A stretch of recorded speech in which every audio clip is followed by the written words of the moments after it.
سرزمین حجاز کی تاریخ ہزاروں سال پرانی ہے۔ یہاں کی تاریخی مقامات کے آثار اب بھی موجود ہے۔ بچپن میں کہانی سن رکھی تھی کہ عباسی خلیفہ ہارون رشید کی اہلیہ ملکہ زبیدہ نے دریائے دجلہ سے نہر نکال کر مکہ مکرمہ تک لائی، اور آج ہم اس کی زیارت کر رہے ہیں۔ یہ آپ کے اسکرین پہ آپ اس کے بقائے جات دیکھ رہے ہیں۔ بات یہ ہے کہ لوگ نہر زبیدہ یعنی عین زبیدہ اور درب زبیدہ کو گڈ کر دیتے ہیں۔ حاجیوں کے لیے پانی کی فراہمی کے لیے مکہ مکرمہ کے قریب وادی نعمان سے نہر نکالی گئی، تاہم ملکہ زبیدہ نے بغداد سے مکہ مکرمہ تک حاجیوں کے قافلے کے لیے جو گزرگاہ بنائی اسے درب زبیدہ کہا جاتا ہے۔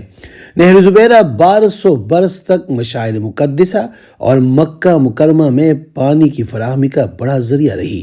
آج کے دور میں ماہر آرکیٹیکٹ اور انجینئر حیران ہے کہ صدیوں پہلے فراہمی اب کے اس عظیم شان منصوبے کو کیسے تکمیل تک پہنچایا گیا۔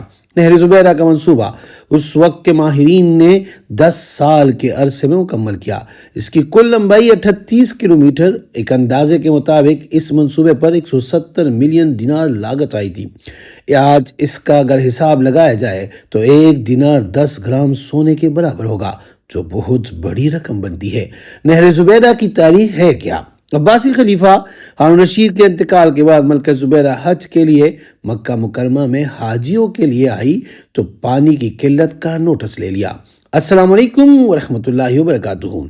میں ہوں آپ کا اپنا سید اخلاق حسین شاہ اور آپ دیکھ رہے ہیں روحانی ہیلنگ اکیڈمی۔ اگر ابھی تک آپ نے ہمارے چینل کو سبسکرائب نہیں کیا تو برائے مہربانی ہمارے چینل کو سبسکرائب کریں اور بیل آئیکن کو کلک کریں تاکہ ہماری نئی آنے والی ویڈیو کا نوٹیفیکیشن آپ کو بر وقت مل سکے۔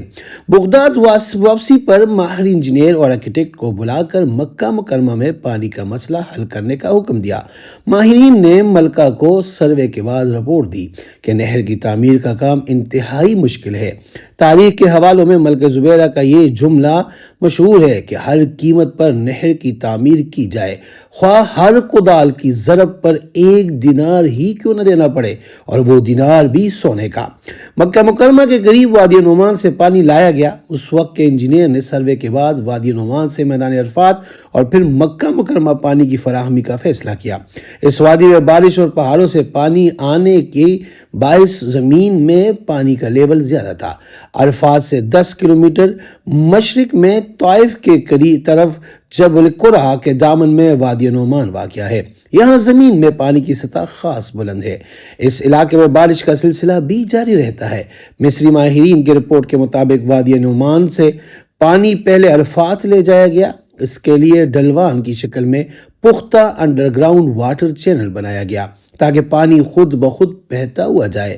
پانی کا لیول یکساں رکھنے کے لیے کہیں یہ چینل نہر زمین سے اوپر ہے اور کہیں زمین سے نیچے ہے۔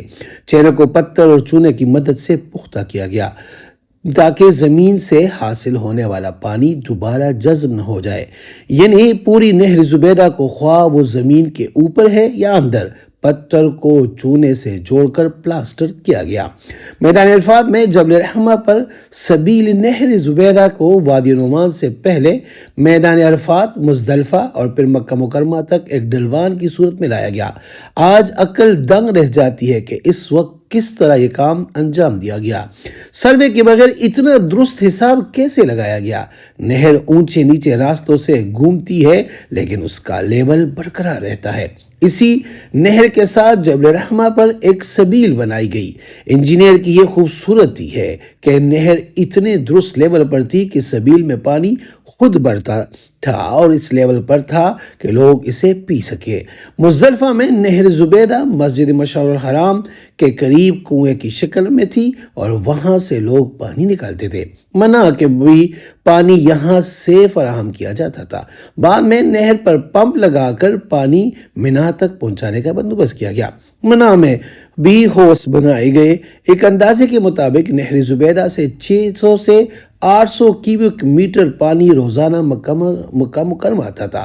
1950 تک نہر چلتی رہی۔ آبادی بڑھی تو لوگوں کی پانی کی ضروریات بھی بڑھی۔ انہوں نے پمپ لگا کر زمین سے پانی نکلنا شروع کر دیا۔ کئی مقامات پر چینل پر پمپ لگا کر پانی کھینچا گیا۔ اس کے نتیجے میں زمین میں پانی کا لیول گر گیا۔ اور یوں نہر خشک ہو گئی۔ اب وادی نعمان میں بھی پانی کا اتنا زیادہ لیول نہیں رہا۔ اگر بات کریں کہ اس نہر کی کبھی بحالی کا منصوبہ بھی شروع ہوا تھا تو نہر زبیدہ کے تاریخی ورثے کے تحفظ اور بحالی کے لیے مکہ مکرمہ میونسپلٹی نے کام شروع کر رکھا ہے۔ اس سے پہلے شاہ عبداللہ نے نہر زبیدہ کی بحالی کے لیے کنگ عبدالعزیز یونیورسٹی جدہ کے پروفیسر محمد سراج ابو رزینہ کو پروجیکٹ کا سربراہ مقرر کیا تھا۔ معروف پاکستانی آرکیٹیکٹ سلیم بخاری نے نہر کی بحالی کے لیے سروے کیا اور ایک دستاویزی فلم بھی تیار کی۔ رپورٹ میں تاریخی حوالوں سے بتایا گیا کہ ملکہ زبیدہ نے نہر کی تعمیر کا کام شروع کیا تھا لیکن اسے مکہ مکرمہ تک لایا جا سکتا تھا۔ نہر مکہ مکرمہ کے علاقے عزیزیہ تک جاتی تھی جہاں ایک بڑا حوض بنایا گیا جو حوض زبیدہ کے نام سے معروف ہے۔ اس سے پانی بھر کر مکہ مکرمہ لے جایا جاتا تھا۔ وزیر سینیٹر قائم کرنے کا منصوبہ۔ حالیہ سروے میں جو بات سامنے آئی وہ یہ ہے کہ چونکہ اب زیر زمین پانی کا لیول اتنا نہیں رہا اور عین زبیدہ کو بحال کیا جائے، نہر کے روٹ پر تعمیرات ہو چکی ہے، کچھ حصہ سڑک کے ساتھ ہے، نہر جگہ جگہ سے کٹ چکی ہے، تاہم مزدلفہ کے قریب ایک بڑا حصہ جو زمین کے اوپر اور بڑی حد تک محفوظ بھی ہے۔ تجویز یہ تھی کہ نہر زبیدہ کو مکمل بحال کرنے کی بجائے اس کے کچھ حصے کو بحال کیا جائے، وزٹر سینٹر بنایا جائے، وہاں لوگوں کو بتایا جائے کہ نہر زبیدہ کا کام کس طرح کرتی تھی تاکہ لوگوں کو اندازہ ہو کہ کتنا پانی تھا اور کیسے آتا تھا۔ مزدلفہ کے قریب نہر زمین سے اوپر ہے، بڑی خوبصورت اور دیوار چین کی طرح لگتی ہے۔ نہر زبیدہ یہاں وادیوں سے گزر کر جاتی ہے۔ اس مقام پر سیاحتی مرکز بنانے کی تجویز ہے۔ یہ 5 کلومیٹر کی وادی ہے۔ یہاں پارک، ایڈیٹوریم، میوزیم ہوگا۔ ایڈیٹوریم میں لوگوں کو دستاویزی فلم دکھانے کا اہتمام ہوگا۔ تجویز یہ ہے کہ ایک خاص مقام سے پانی پمپ کر نہر کے اس حصے میں ڈالا جائے جو کارآمد ہے تاکہ سیاحتی سینٹر میں آنے والے لوگ تاریخی نہر میں پانی بہتا ہوا دیکھ سکیں۔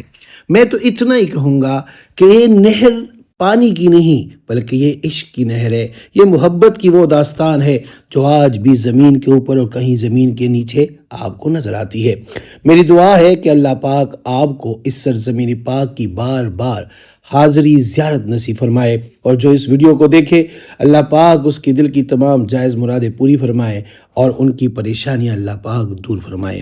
آمین ثم آمین۔ جزاک اللہ۔